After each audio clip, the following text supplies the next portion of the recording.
नमस्कार दोस्तों, आप सबका एक बार फिर से हमारे YouTube चैनल पर हार्दिक स्वागत। मैं आपका दोस्त विवेक गुप्ता। दोस्तों, आज के वीडियो में हम चर्चा करेंगे एक ऐसी लाजवाब और अद्भुत तकनीक के बारे में जिसे अप्लाई करने के बाद हम विद इन मिनट जान सकते हैं किसी भी जातक के जीवन में वो समय कब आएगा जब उसको नेम फेम, सक्सेस और प्रोफेशन या कैरियर में ग्रोथ मिले। इस चर्चा को आगे बढ़ाने से पहले एक बार फिर आप सब दोस्तों से, मित्रों से कहना चाहूंगा, खासकर उन दोस्तों से जो पहली बार हमारे YouTube चैनल पर आए हैं और इस वीडियो को देखें। यदि आपने हमारा चैनल सब्सक्राइब नहीं किया तो कर लीजिए, नोटिफिकेशन बेल का बटन दबाना ना भूलिए। जो भी वीडियो हम अपलोड करें, चाहे वो वैदिक एस्ट्रोलॉजी से रिलेटेड हो या फिर केपी या कस्पर इंटरलिंक थ्योरी या जेमिनी एस्ट्रोलॉजी, आप उस वीडियो को मिस मत कर पाओ।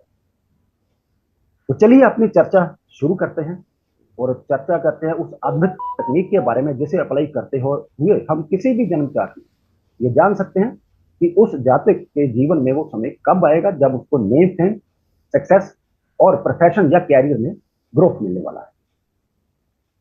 तकनीक के बारे में बात करने से पहले दो तीन मैं पॉइंट क्लियर कर कि जो मैं ये टेक्निक लगाने जा रहा हूं, यहां पर मैं विश्वामित्री दशा नहीं लूंगा। यहां पर मैं जेमिनी की 4 दशाएं लूंगा, राशियों की दशाएं लूंगा। जैसे कि इस वीडियो में सामने चार्ट आपका ये महादशाएं, यहां पर राशियों की दशाएं चलती है। जैसे कि ये तुला राशि की दशा चली, वृश्चिक की चली, धनु की, मकर की। इन्हीं के नीचे जो अंतर दशाएं हैं वो भी इसी तरह चलती है। दूसरी बात, यहां पर जेमिनी एस्ट्रोलॉजी में 7 कारक लिए जाते हैं। वैदिक में कारक फिक्स हैं, जैसे कि पिता के लिए सूर्य, माता के लिए चंद्रमा, वहां पर कारक फिक्स है। यहां पर कारक फिक्स नहीं है, हर कुंडली में कारक जो है बदलते रहते हैं। यहां पर मैं 2 कारकों के ऊपर पूरा ध्यान दूंगा। एक तो है ए एम के। ए एम के आमत्या कारक, जिस प्लेनेट की डिग्री सबसे ज्यादा होती है उसे हम कहते हैं आत्म कारक। जैसे यहां पर मून, इसकी डिग्री 28 डिग्री है। इससे कम डिग्री वाला जो प्लेनेट होगा वो ए एम के होगा, उसे अमत्या कारक कहते हैं। और ये प्लेनेट कुंडली में सेकंड हाउस, 10th हाउस और 11th हाउस के कारक तत्व को लेकर चलता है, क्योंकि हम बात कर रहे हैं नेम फेम की, प्रोफेशन में, कैरियर में ग्रोथ की, सक्सेस की। तो उसके लिए एएम के जो है इन सब बातों को लेकर चलता है। दूसरा जो कारक है वो है जीके। जीके का मतलब ज्ञातिक कारक। ये प्लेनेट भी हर कुंडली में बदलता रहेगा और ये प्लेनेट कुंडली के जो बुरे भाव हैं 6, 8 और 12, इनके कारक तत्वों को लेकर चलता है। ये बात जो है हमें ध्यान रखनी है। उसके बाद अब हम उस तकनीक के बारे में, उस 2 रूल के बारे में मैं चर्चा करने जा रहा हूं। जो पहला रूल है उसे मैंने 3 कैटेगरी में कर दिया है, ए बी सी। जो दूसरा रूल है वो सीधा लगेगा। ठीक। पहला रूल है कि जिस भी राशि की दशा चले, जैसे कि यहां पर ये राशि की दशाएं हैं, बात हम क्या कर रहे हैं, बात हम कर रहे हैं प्रोफेशन की, प्रोफेशन में ग्रोथ की, कैरियर में ग्रोथ की। तो जो 12 भाग है उनमें से कैरियर का जो भाग है वो है 10th भाव। यदि किसी को 10th भाव में पड़ने वाली राशि की दशा चलेगी, यदि उस स्वामी उस राशि का वहीं पर विराजमान हो 10th भाव में ही, या कहीं से भी बैठकर 10th भाव को दृष्टि प्रदान कर दे, ये पहला रूल है। यदि मान लो 10th भाव में पड़ने वाली राशि की दशा नहीं चल रही, किसी और राशि की दशा चल रही, तो जिस भी राशि की दशा चलेगी, मान लो यहां पर मकर राशि की दशा चलेगी, तो यहां से 10th भाव देखेंगे वहां पर कौन सी राशि पड़ती है। जो भी राशि पड़ेगी उस राशि में, उस भाव में, या तो उसी राशि का स्वामी वहां विराजमान, या वो कहीं भी बैठकर इसको दृष्टि प्रदान कर दे, या जन्म कुंडली का जो 10th भाव होगा उसका स्वामी कहीं से भी बैठकर इसको दृष्टि प्रदान कर दे, या वो खुद जाकर वहां पर बैठ जाए। ये दूसरा रूल है। तीसरा जो रूल है सी, वो ये है कि किसी भी राशि की दशा चले उसे लग्न बनाएंगे। लग्न बनाकर जो 10th भाव होगा उसका स्वामी जन्म कुंडली के 10th भाव से, या 10th भाव के स्वामी से, या ए एम के से संबंध बना ले। ये पहला रूल है, इसमें 3 कैटेगरी मैंने आपको बता दी। अब जो दूसरा रूल है वो ये है कि जो कुंडली का ए एम के, अभी हमने बात की 10th भाव के स्वामी। ठीक। अब बात करने वाले हैं ए एम के की, क्योंकि ए एम के भी इन्हीं भावों को लेकर चलता है। ठीक। जो ए एम के होगा, जो भी लगन हम बनाएंगे, या तो वो लगन में, या 10th भाव में, या 11th भाव में, विराजमान हो या किसी भी तरह इनसे संबंध बना ले, या कहीं बैठकर वो भाग को दृष्टि दे दे, या जो इनके स्वामी हैं उनके साथ युति बनाकर बैठा हो, या फिर वो उनके स्वामी को दृष्टि प्रदान करते, दृष्टि संबंध बना। सिंपल रूल है, आपको ये दो रूल लगाने हैं और हम विद इन मिनट जान जाएंगे किसी के जीवन में वो कौन सा समय होगा जब उसको अपने कैरियर में, अपने प्रोफेशन में सक्सेस मिलेगी, ग्रोथ मिलेगी, नेम चेंज होगा। अब इस रूल को हम लगाकर देख लेते हैं। ये चार्ट जो आपके सामने है, ये लीजिए, महात्मा गांधी जी का चार्ट ले लेते हैं। ठीक, ये लीजिए,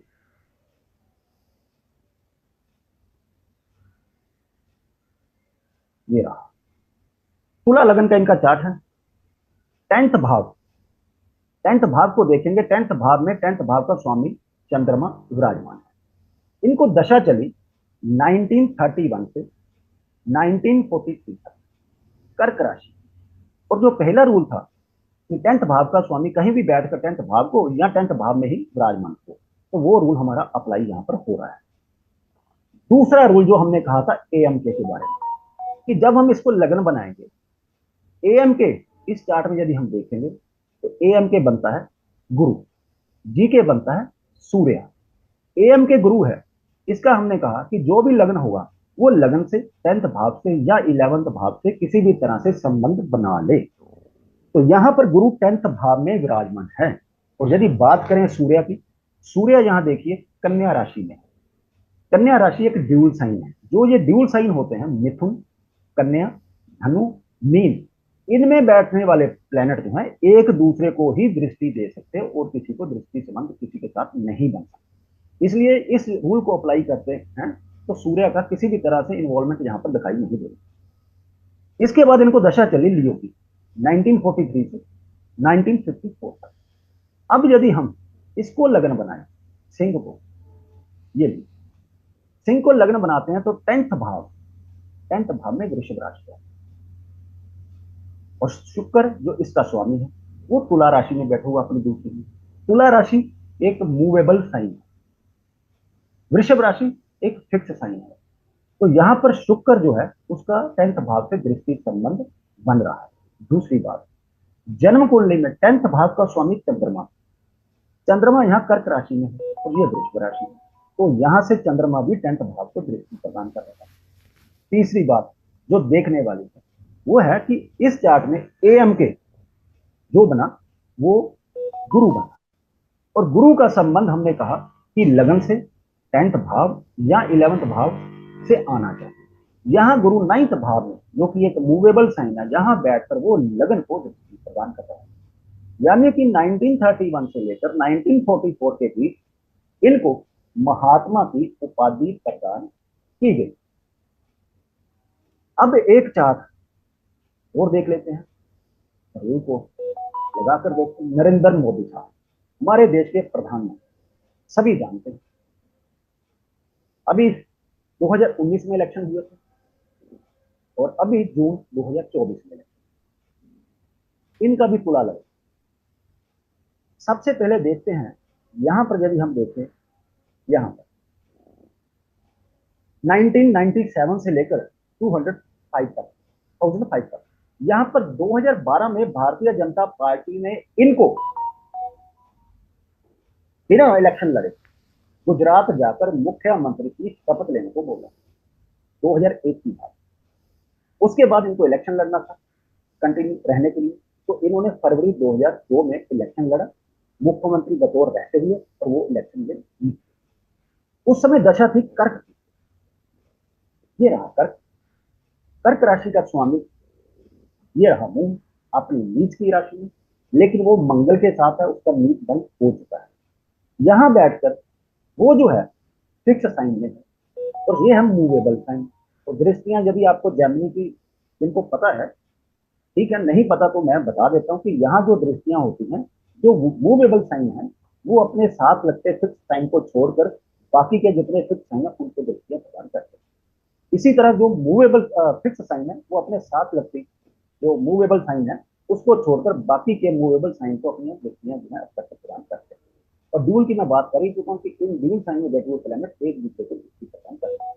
तो यहाँ पर चंद्रमा बैठकर इस 10th भाव को वो एस्पेक्ट भी दे रहा है और वो 10th भाव को अर्गला भी दे रहा है, और उसी का वो स्वयं 2002 में जब ये इनको मुख्यमंत्री बनाकर वहां भेजा गया और दोबारा इन्होंने चुनाव लड़ा वहां पर फरवरी 2002 में, तो उस समय ये दशा चले। बात कर लेते हैं यहाँ पर अब एएम की। ये रहा एएम। एएम के है शुक्र, जी के इनका है बुध। अब शुक्र देखिए कहाँ है। यदि मैं इसको लग्न बनाऊं, ये नहीं, कर्क को लग्न बनाया, शुक्र कहाँ है, ये रहा शुक्र। शुक्र यहाँ पर बैठकर 10th भाव को जो है दृष्टि प्रदान करना है, यानी कि इस 10th भाव के ऊपर यदि हम देखें जन्म का जो 10th भाव का स्वामी चंद्रमा वो दृष्टि प्रदान कर रहा है, जो इस भाव का स्वामी बना अब मंगल वो भी दृष्टि प्रदान कर रहा है। और दूसरा रूल जो था कि एएम के वो लगन 10th या 11th से संबंध बनाए तो वो 10th भाव को दृष्टि प्रदान कर रहा है। इसके बाद दोस्तों इनको दशा चली सिंह राशि 2005 से 2016, और इसी दौरान 2014 में ये पहली बार देश के प्रधानमंत्री बने। अब हम इसको लग्न बना लेते हैं। अब इसको लग्न बनाया तो यहाँ देखिए 10th भाव में कौन सी राशि है। 10th भाव में हमारे पास जो है वृषभ राशि का, और वृषभ राशि का स्वामी जो कि खुद एएम के वो इस राशि को जो है एस्पेक्ट नहीं दे रहा, क्योंकि वो खुद जो है फिक्स साइन में है और ये राशि भी फिक्स साइन है, लेकिन 10th भाव का स्वामी खुद लग्न में विराजमान है और वो एएम के। देखिए कितनी बड़ी इनको उस समय में सक्सेस मिली। 2016 में दोस्तों अब चली इनको गिरदों की दशा। एक चीज मैं और आपको क्लियर कर रही हूं, इस टेक्निक में जिस भी भाव से संबंधित राशि की दशा चलेगी कुंडली में, वो भाव कुंडली में जहां भी पड़ता है और उसके जो कारक तत्व है वो अपने उस समय पीरियड में उस दशा में वो चीजें आपके साथ घटित होंगी ही, क्योंकि यहाँ पर मैंने बात की आपसे प्रोफेशन की, तो इसलिए यहाँ पर 10th हाउस देखिए महात्मा गांधी के चार्ट में भी 10वें भाव से संबंधित राशि चली, फिर 11वें भाव से संबंधित राशि की दशा आई, और यहाँ पर भी देखिए 10th और 11th भाव से संबंधित दशाएं आई। और यहाँ पर कुंडली का 10th भाव नेम सेम फेम को कर रहा है, इंडिकेट कर रहा है, और 11th भाव हमारे डिजायर को इंडिकेट करता है, हमारी इच्छाओं को इंडिकेट करता है। ठीक, तो अब जो लास्ट इनको 2016 से दशा शुरू हुआ है कन्या की। अब कन्या राशि, कन्या राशि ये है 12वें भाव, ये लॉस की राशि है, यानी कि इस दशा पीरियड में जो इनका सक्सेस रेट था इतना हाई, मतलब पूरा पूर्ण बहुमत से ये सरकार इन्होंने बनाई 2019 में और उससे पहले भी, तो वो कैसे हुआ। अब यहाँ पर जो कन्या राशि है मैं इसको लग्न बनाऊं तो ये रहा 10th भाव। 10th भाव का स्वामी लग्न में जाकर यहां से इसको लग्न बनाएंगे, ये देखिए 10th भाव का स्वामी लग्न में जाकर उच्च का विराजमान, लेकिन राहु केतु एक्सिस पे है, और साथ में हमें ये नहीं भूलना चाहिए ये कुंडली के 12वें भाव की राशि है। जब ये दशा शुरू हुई ये देखिए 16 सितंबर 2016, उसी समय इनको अंतरदशा शुरू हो चुकी थी लिब्रा। ठीक है, 2019 में मई में जब ये दूसरी बार प्रधानमंत्री बनी और पूर्ण बहुमत से बनी, उस समय धनु राशि की चर्चा करें। यहां मैं धनु को लग्न बनाऊं, ये देखिए तो यहाँ पर उच्च का चंद्रमा 10th भाव में विराजमान है। और यदि मैं एएम के की बात करूं, शुक्र ये रहा, वो कहां पर है सिंह राशि में, जो कि एक फिक्स साइन है, वो 11th भाव को दृष्टि कर रहा है। दोनों रूल अप्लाई हो रहे हैं। और देखिए पूर्ण बहुमत 2019 में जो इन्होंने चुनाव लड़ा सरकार बनाई पूर्ण बहुमत, लेकिन अब इसको गड़बड़ तो करनी थी। ये देखिए अब यहाँ पर 2024 में इलेक्शन हुए, ठीक, और मैंने ये प्रेडिक्शन दी थी कि या तो भाई गड़बड़ कुछ ना कुछ होगी, इनके चांसेस बहुत कम है इस बार, या फिर पूर्ण बहुमत जो है इनको नहीं आए मिल पाएगा। क्यों नहीं मिल पाएगा, अब इसको हम टॉरस को, ये देखिए ये जो टॉरस है पहले हम लग्न बना लेते, 2019 में धनु की अंतरदशा चली, वो कुंडली के तीसरे भाव में पड़ने वाली राशि। अब जो दशा चली इनकी अंतरदशा वृषभ की, वो कुंडली में पड़ने वाले 8वें भाव की राशि है। हो गई गड़बड़। और महादशा 12वें भाव से संबंधित चल रही है। ठीक है। दूसरी बात, यदि मैं इसको अब लग्न बना लेता हूं, तो अब देखिए 12वां भाव जो वृषभ राशि वो कहां चलेगी, वो 9th भाव में पड़ने वाली राशि है, लेकिन कुंडली के 8वें भाव में। अब मैं इसको लग्न बना लेता हूं। ये अब लग्न बनाया, तो अब देखिए यहां पर 10th भाव में कौन सी राशि आ रही है, वो आ रही है कुंभ राशि। ठीक। अब ये कुंभ राशि जो 4 राशियां हैं केंद्र में पड़ने वाली, ये सारे फिक्स साइन हैं, और फिक्स साइन एक दूसरे को दृष्टि प्रदान नहीं करते, वो मूवेबल साइन को दृष्टि प्रदान करें। तो ना तो जन्म कुंडली का जो 10th भाव का स्वामी चंद्रमा, उसका इससे संबंध बन रहा है, ना उसका इसके स्वामी के साथ संबंध बन रहा है, ना ही इस भाव का स्वामी जो है शनि इसको भाव को दृष्टि प्रदान कर रहा है। देखिए दूसरी बात, जो ये एम के है यहां पर, वो बना शुक्र। ये शुक्र ना तो यहां पर दृष्टि प्रदान कर रहा है, ये शुक्र ना यहां दृष्टि प्रदान कर रहा है। सिर्फ और सिर्फ इस कुंडली का सेविंग फैक्टर क्या था कि जो ये 10th भाव का स्वामी है, वो सिर्फ जाकर एम के साथ 4th भाव में विराजमान। और इस दशा अंतरदशा में जो इलेक्शन हुए, आप सब जानते हैं कि इनको पूर्ण बहुमत नहीं मिल पाया, क्योंकि यहां पर दोनों जो कंडीशन थी वो अप्लाई नहीं हो रही थी। सिर्फ और सिर्फ सेविंग फैक्टर ये था कि एम के 10th भाव के स्वामी के साथ युति संबंध बनाकर चल रहा है। जो दूसरी शर्त थी हमारी यही कि जो एम के है वो लग्न से, 10th भाव से या 11th भाव से किसी भी तरह से संबंध बना ले, तो उसमें जो दूसरी कंडीशन थी वो अप्लाई हो रही है इस समय, जो पहली कंडीशन थी वो अप्लाई नहीं हो रही। और रिजल्ट आप दोस्तों सबके सामने। तो ये एक बड़ी सिंपल टेक्निक है दोस्तों, थोड़ा सा दिमाग और आंखें खुली रखनी पड़ेंगी। और किसी भी चार्ट में आप दशा सीक्वेंस देखिए, कब कब कौन सी राशि की दशा चल रही है, उस राशि को लगन बनाइए, और जो रूल मैंने आपसे बात की वो रूल अप्लाई कीजिए, और आप बड़े आराम से ये जान सकते हैं कि भाई इस दशा पीरियड में ये जातक जो है, इसको नेम फेम, इसको सक्सेस, और इसको अपने कैरियर या प्रोफेशन में ग्रोथ मिलेगी। दूसरी बात, इस रूल में जो मैंने जीके कहा, अब देखिए यहां पे मैंने कहा जीके का रोल नहीं होना चाहिए। यदि जीके का रोल होगा तो सक्सेस मिलने में गड़बड़ हो जाएगी। यहां पर जीके मरकरी बना इस चार्ट में, मैं उसको भी क्लियर कर देता हूं पॉइंट को। ये रहा मरकरी आपका। अब मैंने कहा ड्यूल साइन में बैठे हुए प्लैनेट ड्यूल राशियों को ही अफेक्ट कर सकते हैं।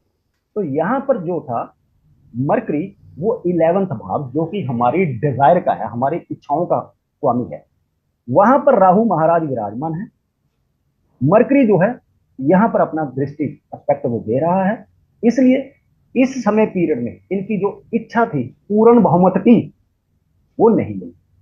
यानी कि दोनों कंडीशन में से सिर्फ एक कंडीशन अप्लाई हुई, लेकिन साथ में जीके का रोल भी आ गया। ये था कारण पूर्ण बहुमत ना मिलने का। तो दोस्तों आशा करता हूं कि ये चर्चा आप दोस्तों को अच्छी लगी। यदि अच्छी लगी तो प्लीज वीडियो को लाइक कीजिए, शेयर कीजिए, कमेंट बॉक्स खुला है, आप अपने विचार वहां रख सकते हैं। और जल्दी ही मिलते हैं एक नई जानकारी के साथ, तब तक के लिए नमस्कार।